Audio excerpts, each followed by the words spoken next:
plastic hearts, our belongings in shopping carts. It's goodbye, but we got one more night. Let's get drunk and ride around and make peace with an empty town. We can make it right.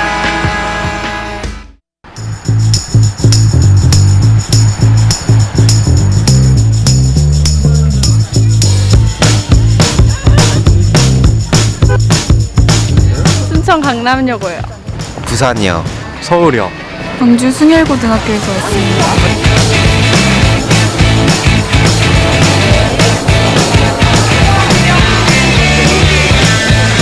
영어라는 언어를 가지고 또 토론이라는 형식을 통해서 아이들이 좀 더 이 사회 문제에 대해서 깊이 있게 생각하고 또 사고력이나 논리력 또 설득력을 키울 수 있는 게 바로 영어 토론이라서 이 국제화 시대에 정말 경쟁력 있는 인재들을 키울 수 있는 가장 좋은 영어 교육이 아닐까라는 생각을 해봅니다.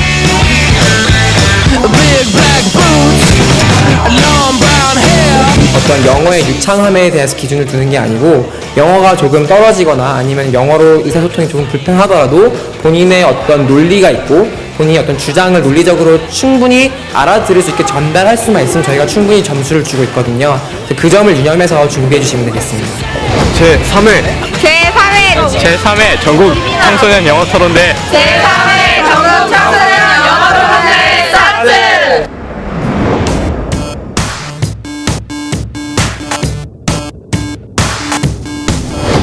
Welcome to the grand final of the third Gwangju Youth English Debating Championship.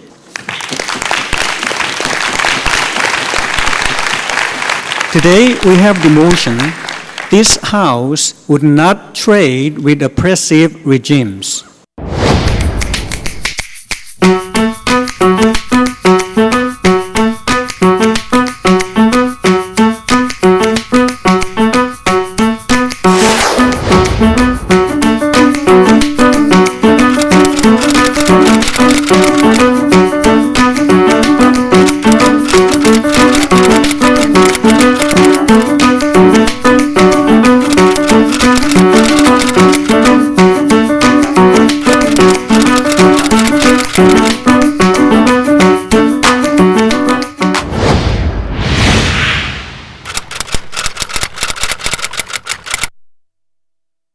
Before we go into the arguments, I would like to characterize and see what oppressive regimes actually are.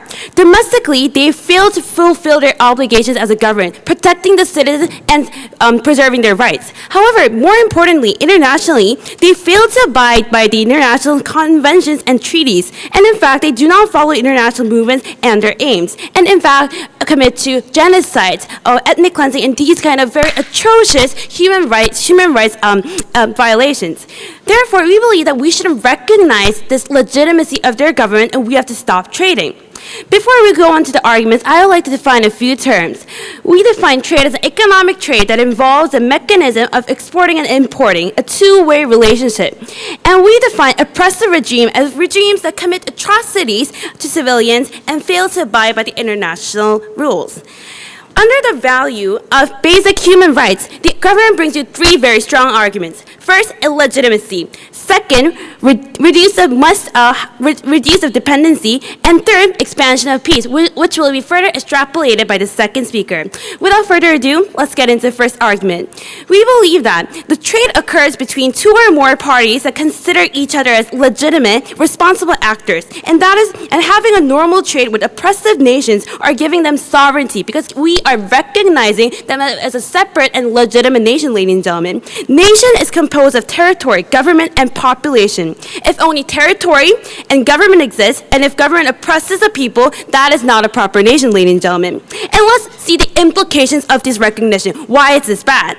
So we're actually showing them that we respect their sovereignty, allowing them to function normally through very flawless economic trade like all the other democratic nations that are not actually oppressing the citizens and abiding by the international law, but which has some sacrifices and which takes some own sacrifices. And we believe that we are allowing them to function their economy as well as other nations. That means that we're accepting them the way they are. And we believe that they have no incentive to change their regime for the better, for the betterment of the people. And now let's look into the second argument, which is reducing dependency, ladies and gentlemen.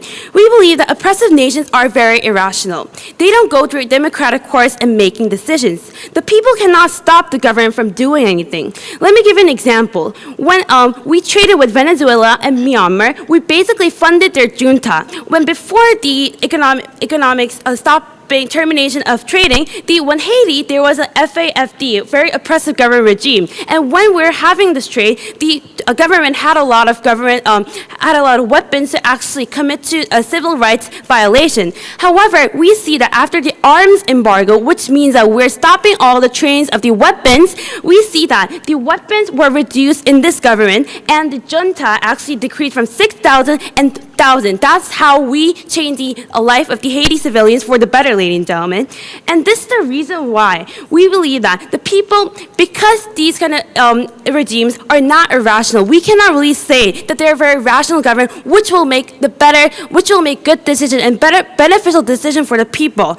So under this premise and under this very good examples, we see no reason why we have to give economic benefits and economic privileges like all the other nations. And that is the exact reason why the global society, global community should stop, or even in a national level, to stop these kind of things from happening. And let's see the dangers of relying on such nations. Like we have given some examples of Haiti and Venezuela and Myanmar. We're actually funding these governments to commit more atrocities and human rights violations because they have more ability, they have more capacity, military capacity in order to control the citizens. They actually gain more control on a very basic level. Because they have this control, ladies and gentlemen, we see that they have no reason to actually listen to the people, to listen to their requests and listen to the international community's requests, because they already have no incentive to change themselves because they're working really well. And we believe that this is the exact reason why the countries that had no economic sanctions or had the normal trades with other countries didn't really change, ladies and gentlemen. And that is the reason why the significance of this argument. Because if we have more trades with these people or these governments, more people die. Because the government that is very irrational and that is not really abiding by the international law or any kind of moral human rights, we believe that more people will die. Because we have seen, wait a second, sir, we see very good examples like in the world that when we give them more economic power and more power in terms of international level, we see them violating the human rights in a more economic level. Yes, sir.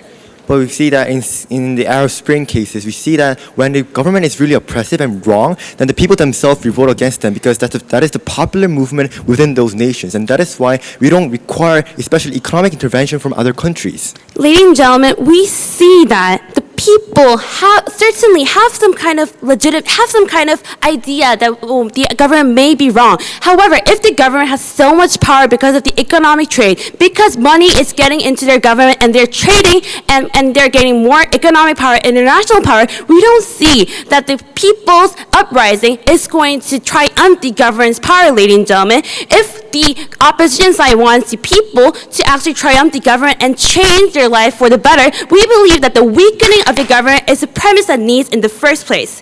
What have the government shown you today? We have shown you that we shouldn't recognize the legitimacy of the government that is oppressing the citizen and violating the human rights. And secondly, we have shown you how we are actually funding this government's human rights violation by taking the trade. If you abide and if you want to stand with human rights, stand with proposition. Thank you.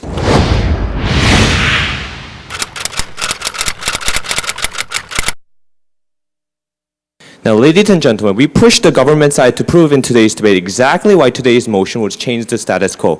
In this status quo, we understand that these governments are fundamentally two things. Firstly, they do not care about the welfare of their citizens. Secondly, their own government profits off the exploitation of their citizens, ladies and gentlemen. Under this model, we push the government side to prove exactly why these government has a legitimate reason to change their policy. But before I move on, I'd like to make three rebuttals. Firstly, that they claim that nation-to-nation trade is recognizing their trade. Now, ladies and gentlemen, this is a factual error, ladies and gentlemen. Just because you trade with Samsung, and some Chinese government doesn't mean Chinese company. That doesn't mean you have a legitimate relationship. Now, let me give you an example. The relationship between China and Taiwan in the 1980s were realistically, they were in war, ladies and gentlemen. This is a wrong, but in that case, those two governments still had trade, ladies and gentlemen. The government's argument saying that the economic trade directly leads to directly leads to diplomatic relations and legitimacy of that government is factually wrong, ladies and gentlemen. Moving on to my second rebuttal, which is they talked about the military junta. Now, ladies and gentlemen, firstly, ladies and gentlemen, we have to understand that the military sanction is not applicable in today's case. There's a significant difference between stopping military arms and stopping economic trade, because today's motion is stopping economic trade, meaning all kinds of trade entering in and out of that country. Secondly, we fundamentally argue that that's a good point, ladies and gentlemen, because when you talk about military arms, that's supporting the government. The government and these oppressive regimes are using their military arms for their benefit. But when we're talking about trade, economic purposes, we have to understand the citizens are in the basis of that economic trade. So there's a significant difference there. By banning military, you can harm the government. By banning economy, you harm the people, ladies and gentlemen. Thirdly and lastly, we have to understand their idea that this will change everything. Their idea that was that we need to have, there's a strong government and weak people. And we need to change this to have a more weak government and strong people, which will make it more likely for change, ladies and gentlemen. Now, firstly, fundamentally, it's wrong to say the government will become weaker, ladies and gentlemen. As I explained, it's not the government that has a foundation on the economy. It's the people, ladies and gentlemen. We have to understand that the government takes up revenue. Takes up revenue from these trade, but it's fundamentally the fundamental revenue of the oppressive regimes comes from exploitation of their own citizens, ladies and gentlemen. And I'll prove that in my first argument. Second, we also understand that the fundamental people that are harmed are the people, because as I've repeatedly stated, and our speakers are going to repeat it, we have to understand that the people are fundamentally based on the economy. With that, I'll move on to my arguments, which is firstly, lack of solvency of targeting governmental targets, secondly, the harms of citizens, and thirdly, the response of these governments explained by my second speaker. Firstly, by government solvency. Now, we have to understand that the government side has a burden to prove the government effectiveness of changing the governments of these oppressive regimes. And I'll prove to you why this will now happen under two categories. First, we have to understand the nature of oppressive regimes, and secondly, the provocation. The nature of oppressive regimes. As I said in my rebuttal, we have to understand what the economic basis of these governments are. Are these governments based on the revenue of the tariffs run by these trade? No, thank you, ma'am. Or are these governments based on the trade oppression of their citizens? We understand two fundamental facts. No, thank you, ma'am.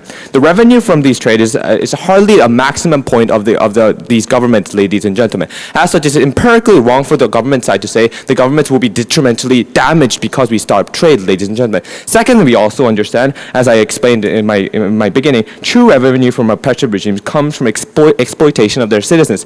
Under these categories, we have to understand the economic basis of these governments are not harmed by having economic basis. In that case, there is no legislation, there is no change to legitimacy, there is no change to foundation, because we understand that governments are based on not based on the economic standards of trade, ladies and gentlemen, but the economic standards of fundamental exploitation. Second point, we have to understand that the provocational effect. We have to understand that there's already an unstable relationship between these oppressive regimes and liberal democracies, ladies and gentlemen. When we understand this fact, we have to understand provocation will happen, ladies and gentlemen. Now, the problem with the government side today is that they don't have a lot of examples, ladies and gentlemen. There's very few historical examples to support the fact that not trading will actually take an effect. Because, ladies and gentlemen, historically, provocation has always happened, ladies and gentlemen. Let me take the case of North Korea, ladies and gentlemen. Now, the recent regime in South Korea stopped funding the North Korean government. Now, what happened? Under the government side model, we would have a change in the North Korean government, a fundamental change that would benefit the people. Now, did that happen, ladies and gentlemen? No. Then what happened, ladies and gentlemen? Provocation and worsening situation for the people, ladies and gentlemen.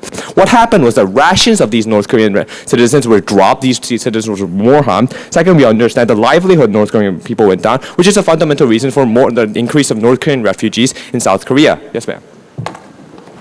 Well, didn't that at least make the North Koreans come to meetings and talk with the rest of the country? No, that is factually wrong. There is still no continuation of talks, six-party talks. suffering, lack of talks, and there is no effectiveness in this status quo, ladies and gentlemen, because we understand this point. We also understand in this case of Cuba, when the United States said sanction there, Cuban economy is detrimented. But it wasn't the government that was detrimented, it was the people, ladies and gentlemen. The second argument of the harms to citizens. Now we have to understand the government will be the last to starve and the citizens will be the first to starve, ladies and gentlemen. We understand the nature of economy. Trade is with companies and individuals and not with the government. We have to understand that this policy is not targeting the government, but targeting individuals within that nation, ladies and gentlemen. This is especially prominent in oppressive regimes when these governments don't support the citizens, ladies and gentlemen. When we put sanctions on North Korea, we understood that the conditions of North Korean citizens dropped, but the gold beds and rich houses of North Korea and Kim Jong-il still survived, ladies and gentlemen. This is fundamentally the reason why the government side is wrong, because the revenue of the government does not come from trade, but the revenue of the citizens does come from trade, ladies and gentlemen. And finally, we have to understand the implication that what the government side is proposing today is that liberal democracies are deliberately going against the interest of the citizens, ladies and gentlemen. The citizens of the people. When we understand that this is economically depriving these citizens, we have to understand that the government side is arguing that liberal democracies can and will go against the economic foundations of citizens within that country. We're proud to oppose.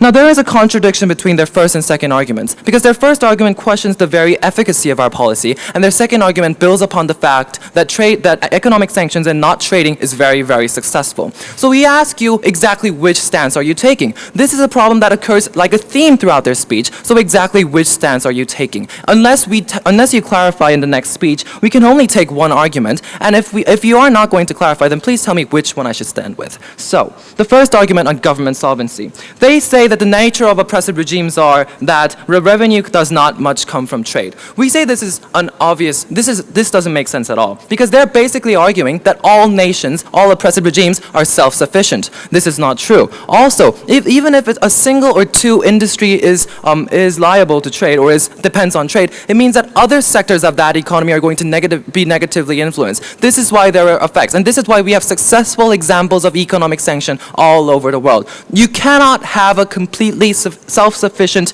oppressive regime, Mr. and Madam Speakers. No, thank you, sir. And that is why we believe trade sanctions have worked and will work in this case as well. They also argue that exploitation of citizens are going to increase, but we don't really get what you're doing about in your status quo about this exploitation either. Because if you agree that there is an exploitation of people, then you need to do something about it if you are for basic human rights. Now, North Korea was a very funny example, because they say that there is no effect in the status quo, and in the status quo we give rations to North Korea. So this is an example of how rations are ineffective. So if you're saying that the lack of trade was ineffective, you need to come with an example in which that is true, not an example that does not fit. Also, we see that in the case when we imposed sanctions on North Korea, it wasn't as multilateral as in the case of South Africa. We are talking about multilateral sanctions, Mr. Speaker and Madam Speaker. We're saying that these are the reasons why it works, and these are the reasons why we need to be really effective and active in our not trading, not a wishy-washy stance. They said the government will be the last to starve, but we have made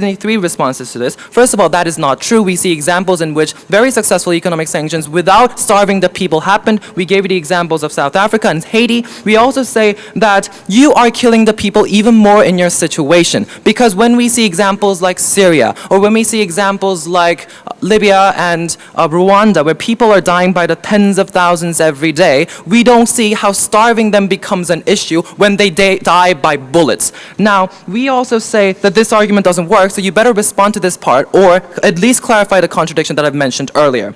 So now on to the reconstructions. There isn't much reconstruction to do, because they never responded to our second argument, but basically the first argument, there is only one thing to clarify, because we want to mention that you fail to acknowledge the cases when there are blatant violation of human rights. You need to think about the urgency of this issue, Madam Speaker, because the issue is really urgent. It is something that we need to solve immediately. And they seem to be thinking that Arab Spring is the alternative, and they want spontaneous change to occur without providing any reason for that kind of spontaneous change to occur. So we say that they are just laying back, they're not doing anything, and they are failing to protect basic human rights, which we're trying to protect. The government has a purpose, Madam Speaker. Government's purpose is to protect its people. If that government and that oppressive regime fails to do this and fulfill this purpose, we believe it is the duty of us, the world, and liberal democracies to step in and fulfill that duty for them.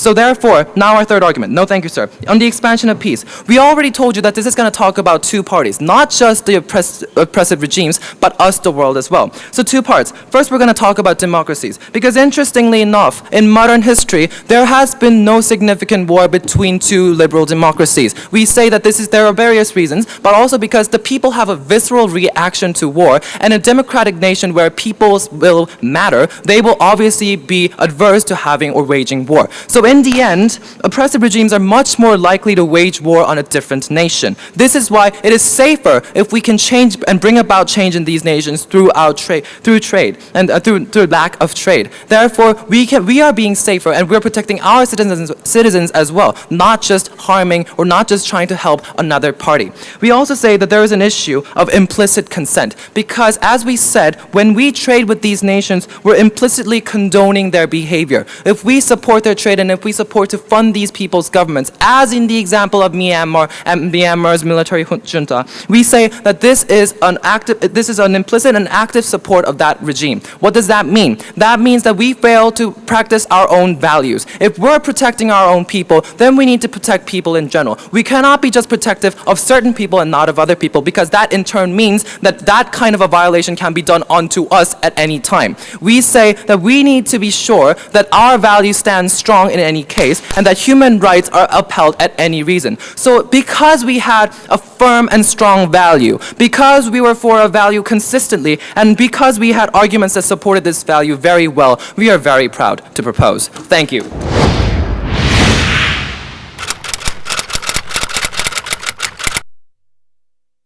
First, I want to rebut the point that they just made about how these countries and oppressive regimes have a tendency to be more violent. Well, actually, my first speaker actually rebutted that directly, because he said that this is also a means of aggravation, because it's not like they're any less aggravated by these economic measures. They're actually even more aggravated. And actually, because, no, thank you, sir. And it's actually in the status quo, they've made a factual error in saying that we're having trade with North Korea and we're giving them aid. Actually, that's not true. We've severed ties since the Lee Myung-bak regime, Myung-bak government, and that's why North Korea is so aggravated. That's part of the reason why North Korea doesn't like South Korea so much. That actually totally disproves their own other arguments. So I'd like to go on to my second rebuttal, which is something that we've been debating about for a long time. So is this entire factor of trade, if we trade, are we recognizing them as a state? Are we funding their atrocities? They say yes. We have two rebuttals. First, we say that that's not true, because they have the far-fetched idea that we're acknowledging the regimes in those governments and we're saying that they're perfectly fine, there's nothing wrong with them if we do trade. We've told you that trading is not the equivalent of like acknowledging their governments, because we've told you about, China and Taiwan, these cases in which even if you don't have good relations with those countries, for example, even if you don't even recognize their government, you still have trade with them. No, thank you, sir. We say that that's totally different. Why does that happen? That happens because trade is something that's also aligned with civilian interests. That's what my constructive argument is about. So we say that in trade, not only the government's acknowledgement of each other, but also civilian interests are aligned, and civilian interests of both countries are aligned. At this point, I'd like to point out the basis of atrocity is not trade. That's what my first speaker has been telling you about. The basis of atrocity is actually exploitation of their own citizens. However, the basis of many civilians, the basis of the sustenance of many civilians in both factors is trade and international support. So actually it's harming the civilians while it's not doing anything to solve the international problem. And then my second level of rebuttal on this point of recognition as a state, because they're saying that this trade is funding their atrocities, we say that it may be used in some way, like a very minor way, no thank you ma'am, but the main source, like I've been saying, the main source of these problems, the main source of these atrocities is exploitation. And moreover, the bigger problem is that by severing ties with them, they also cut off the source of aid and sustenance for many people, because they've agreed that oppressive regimes are uncontrollable. I'm going to talk about why that happens. On to my third rebuttal, which is about how they claim that the government changes through cutting trade because it weakens the government. First we said, and we've been talking about this all along, we say that it harms the people first. It says, we say that this happens because the government has a total stronghold on the people, and because the resources that they have is not only trade, but they also have access to exploiting their own citizens. We've pointed you to examples of like North Korea, also Kosovo, where, no thank you ma'am, where actually these sanctions don't work, and not only do they not work, but they also it's at the cost of the majority of citizens. We say that this happens because first, the regimes of these governments, the people who have the most power are the ones that decide allocation. And in these countries, because the people tend to be more impoverished, they have a more, no thank you ma'am, they are actually more dependent on their governments, for example, things like rations. Or even if it's not, no thank you sir, even when they're not dependent on their governments for things like rations, if they cut off all economic trade, it's also bad for the people who are doing trade within that country. And then secondly, we say that even when there's no trade, governments still have the option of exploiting its own people. That's what we find really problematic, because while the people have to rely on, for example, international aid or their own trade, the government actually has the resources of their own people, and exploiting those people, for example, for labor, because they are governments that are by nature so oppressive and have a stronghold on their people. That's what they've been agreeing to throughout their debate.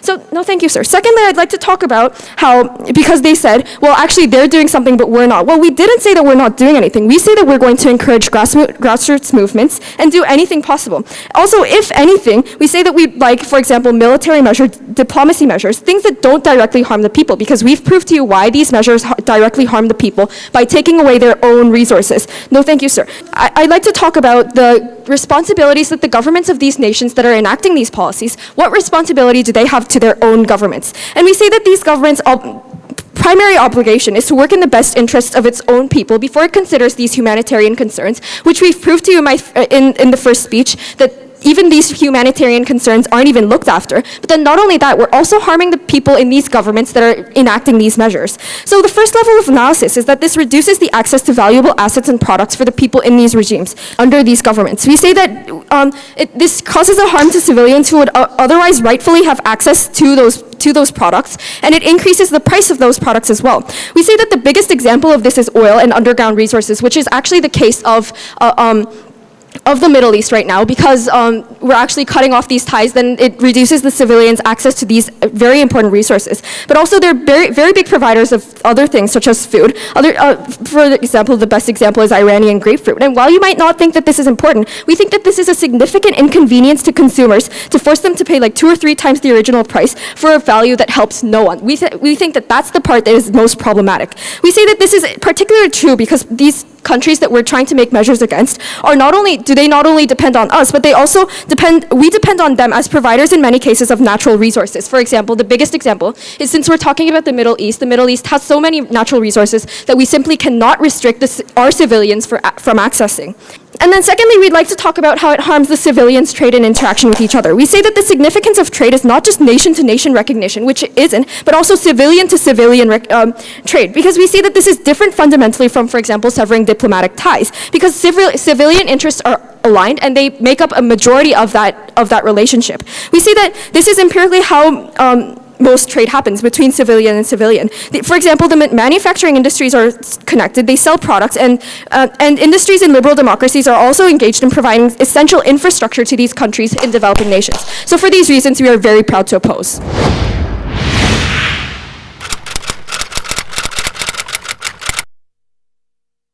The opposition had mainly focused on how civilians are going to be the most affected. And all their arguments were pretty much based on that. So if we break that linkage, pretty much the opposition has no case. So I'll do that in my 3 clashes. Well, first, the first clash is whether trading with them is actually morally just. Secondly, I'm going to look at the perspective of oppressive regime citizens and establish why it's going to be beneficial for them. And third, I'm going to be talking about in the perspective of other countries. So let's move on to the first. Ladies and gentlemen, we don't believe that trading with these oppressive regimes are morally right. Why? Firstly, because it's actually recognizing them as a state, and in this argument, they rebutted with this example of China and Taiwan. Well, firstly, these 2 nations are different because they're not oppressive regimes under our definitions, and their nations systems and these oppressive nation systems function differently, and the relationship with the government companies function differently. And second, actually, they did not do enough research. And Taiwan actually stopped trading with each other because they refused to identify them as an actual nation that exists in this country. So therefore, we see their lack of research and lack of logic. And secondly, we told you why this is implicitly funding and implicitly recognizing them as a legitimate state. And therefore, if you abide by the human rights, and if you abide by what is right, moral, and what a just government should take, you have to side with the government. The first class was very simple, and it was easily taken by the government team. Now, the second one was more of what they engaged on, perspective of oppressive regime citizens. So they say this is not funding the government but the actual citizens, and therefore if we stop trading, the citizens will be affected. Fine. Well, firstly, we deny that. I've told you already. In oppressive regimes, the biggest trading partners are owned by the most powerful stakeholder. For example, government or maybe terrorist organizations. For example, in Syria, they're basically the biggest trade organization or industry that they have is oil. It's based on oil. Now, who owns that? Pretty much the government. Now, secondly, even if it does affect the citizens, I'm going to prove why it is for the better.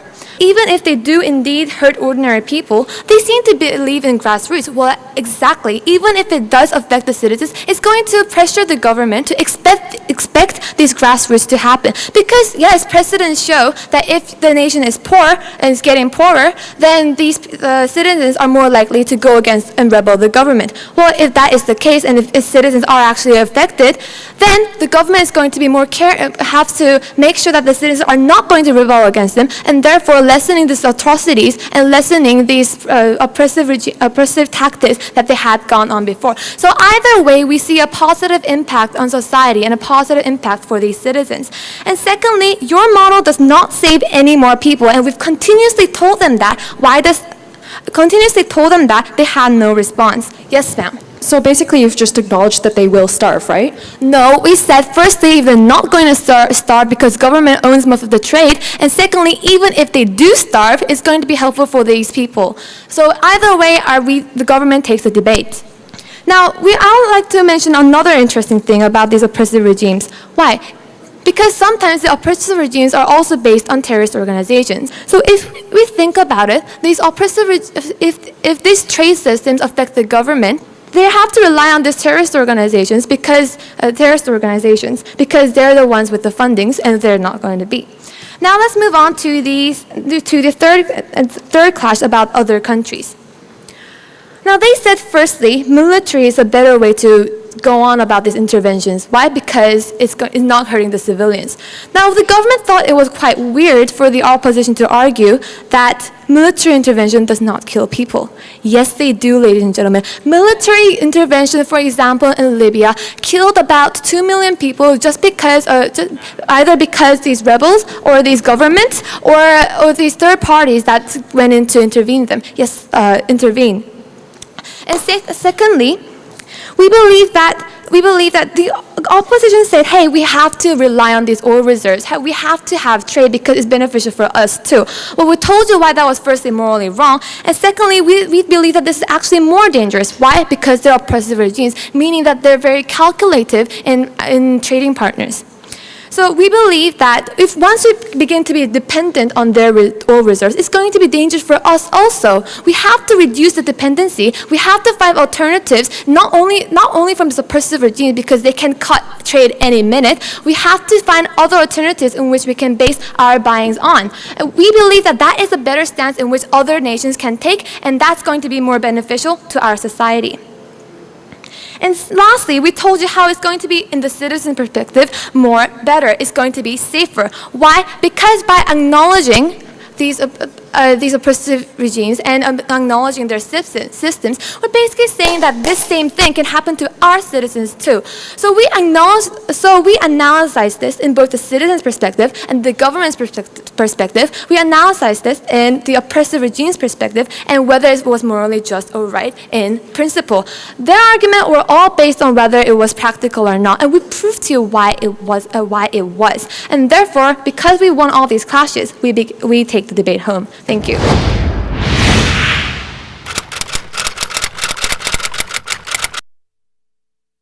Let's go to the examine whether economic sanction is actually worthwhile. No, thank you, madam. And there are three major clashes to examine this. First, the morality of economic sanction. Number two, the effect of economic sanction on the citizens in the oppressive regimes. And third, the effect of economic sanctions for the citizens in the countries that are exercising these sanctions, such as the United States. So let's go into the first major clash about the morality of economic sanction. And the only point we've heard from them was that trading with oppressive regimes will give them the recognition that they do not deserve. Okay, first of all, we agree that they shouldn't deserve any recognition, but second of all, we are actually saying that trading with oppressive regimes do not give that kind of recognition. We've given you plenty of examples to prove why trading does not imply or necessarily express any political recognition or agenda. We've given you example, for instance, between China and Taiwan, how although they hate each other and do not recognize each other as a legitimate government, they still trade. Why? Because trading not only involves the diplomatic interest, but also the civilians' interest, and does not necessarily abide by diplomacy or politics. And the only response we've heard was the factual error that they're currently not having any trade, which is not true. No, thank you, sir. They're actually forming one of the biggest economic regions in Asia, and that is why we feel their argument itself is flawed from beginning. But third of all, we have other examples. For instance, South Korea trades with China and other oppressive regimes, right? But that doesn't mean that we approve of Chinese communist regime. We don't approve of the human rights violation happening in China, right? So in the end, well, if you really want to express and condemn those kinds of practices, don't stop trade, because trade doesn't really express anything. Do so directly by diplomatic and military and political sanctions and condemnation. For instance, UN and United States condemn China despite the fact that they're still trading. Why? Because the only sure way of presenting and expressing such a stance against another country is through diplomacy, not trading. And that is why in the first clash, we have already proven to you how the morality of economic sanctions do not even matter, because economic trading doesn't really express or imply political or diplomatic agendas. No, thank you, sir. Let's go into the second clash about the effect on the people in the oppressive regime, and this is the major clash we had talked about. Now, the first point they talked about was about how cutting trade can weaken the regimes, and because trade is what has empowered those regimes in the first place, and so eliminating the economic profit from the trade will actually devastate them. Well, we have two levels response. Number one, no, most of the revenues of regimes come from taxes, not trading, and that is why the very assumption that trade is what has empowered them in the first place is flawed. No, thank you, madam. And that is why we say economic sanctions do not have a significant impact, and they themselves could not prove to us to which extent they can be effective. Yes, madam. Under your premise, if the citizens have a stable source of income because of trade, then we see instances where the government increase the tax rate and exploit more because they have more capacity to exploit. Yes, exactly. The problem for these people is not really about how the country is really poor. It's more about the exploitation of the government. But under their model, what's going to happen, and this is our second rebuttal, is what's going to happen is that the exploitation will even worsen. Why? Because, as I've told you, tax revenues are the major source of income for these countries and for these oppressive regimes. So even if the tax revenues may be gone, to compensate for that and to give respite to their revenues, they're going to increase taxes and steal more property and even more resources from the others, because they're the ones who are in control of the resources in their nation. We saw this happen in North Korea. Recently, after the Sunshine Policy ended and after we took a strong stance and the UN imposed a strong economic sanction against them, what happened was not that North Korean government went bankrupt, but rather they just simply decreased the food rations that the citizens received. So it was only the citizens who suffered more and received less payment, and the government didn't really care.